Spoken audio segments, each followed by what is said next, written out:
সবার সাথে হাসি মুখে কথা বলাটা আমার দুর্বলতা নয়, ওটা আমার বাবা মায়ের ভালো শিক্ষার পরিচয়। কেউ আবার আমার এই হাসি মুখে কথা বলাটাকে কিন্তু কোনো হাতিয়ার হিসেবে ব্যবহার করতে যাবেন না। আমি মানুষকে ভালোবাসি, সবার সঙ্গে হাসি মুখে কথা বলতে ভালোবাসি, যাতে মানুষ আমার সাথে কথা বলে তৃপ্তি পায়। এটা আমার একটা গুণ বলেই আমি মনে করি।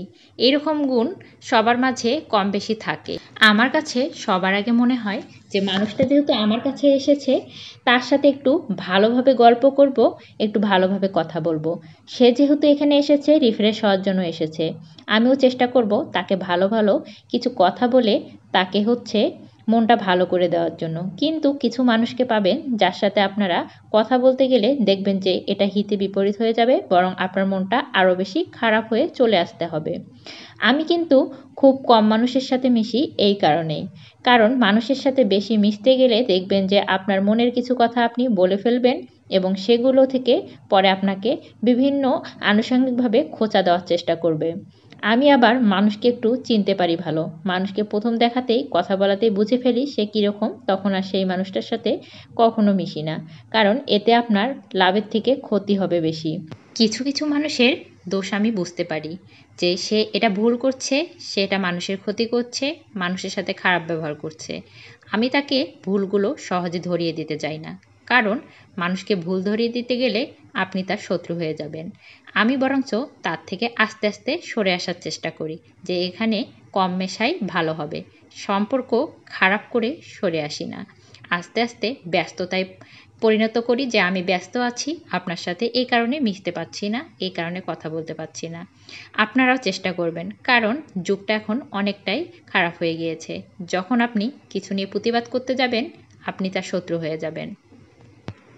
আজকে আমি বেশি কিছু রান্না করিনি। আজকে তেলাপিয়া মাছ দিয়ে কচুরমুখী রান্না করেছিলাম। আমার অবশ্য কচুরমুখীটা একটু বেশি পছন্দ। তার ফাঁকে আপনাদের সাথে কিছু গল্প করে নিলাম। আসলে এই ছোট্ট জীবনে অনেক জায়গা থেকে শিক্ষা নিয়ে অনেক কিছু বুঝতে পেরেছি, শিখতে পেরেছি। যার কারণে আপনাদের কাছে সেগুলো কিছু কিছু শেয়ার করি। আর আপনাদের কাছে কচুরমুখীটা কীরকম লাগে অবশ্যই জানাবেন। আমি কিন্তু মাছ রান্নার যে উপকরণগুলো লাগে সব কিছুই দিয়ে নিয়েছি। একদম পেঁয়াজ, মরিচ, তারপর ধনিয়া গুঁড়ো, জিরার গুঁড়ো, গরম মশলা গুঁড়ো, আর একটু শুকনো মরিচের গুঁড়ো দিয়ে ভালোভাবে মশলাটাকে কষিয়ে নেওয়ার পরে মাছগুলোকে এখানে ছেড়ে দিয়েছি। কিছুটা মাছ কষে আসার পর এখানে আবার কিছুটা পানি দিয়ে এর মধ্যে কিন্তু আমি কচুরমুখীটাকে তুলে দেব। আপনারা জানেন এভাবে কিন্তু মাছ রান্না করলে অনেক বেশি মজা হয়। আজকে একটা তরকারি রান্না করেছি, কারণ আমি আজকে এতটা বাসায় সমস্যা হয়েছিল যে ৩-৪ ঘন্টা পানি ছিল না, যার কারণে কাজগুলো ঠিকভাবে করতে পারিনি, তাই বেশি কাজ বাড়াইও নি। তাই অল্পর মধ্যে কিভাবে কাজটা কমপ্লিট করা যায় সেটার করার চেষ্টা করেছিলাম। আর এদিকে কচুরমুখী দিয়ে কিন্তু অনেকটা ভাত খাওয়াই যায়, বেশি তরকারির প্রয়োজন হয় না।